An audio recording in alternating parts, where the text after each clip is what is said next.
Spot Villupuram, Chengalpattu, Tambaram வழியாக சென்னை எழும்பூர் வரை செல்லும் வண்டி 11:40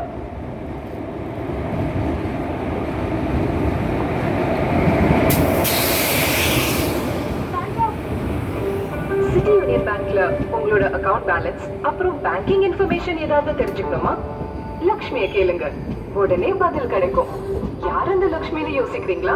இந்தியாவிலேயே முதல் முறையா சிட்டி யூனியன் பேங்க் பெருமையுடன் அறிமுகப்படுத்தும் மல்டிலிங்குவல் கான்வர்சேஷனல் சாட்பாட் கப் லக்ஷ்மி. இப்போ City Union Bank all in one ஆப்ல. இன்னொரு விஷயம், இதுல ஃபண்ட் டிரான்ஸ்ஃபரும் பண்ணிக்கலாம். ஓடிபி இருக்கிறதுனால இது ரொம்ப சேஃப். சிட்டி யூனியன் பேங்க் ராசியான பேங்க், ஈஸியான பேங்க். சீர்காழி ரயில் நிலையம் உங்களை அன்புடன் வரவேற்கிறது. சீர்காழி स्टेशन पर आपका स्वागत है. Welcome to Sirkazhi station. பயணிகளின் கனிவான கவனத்திற்கு வண்டி எண் 1686 உழவன் விரைவு வண்டி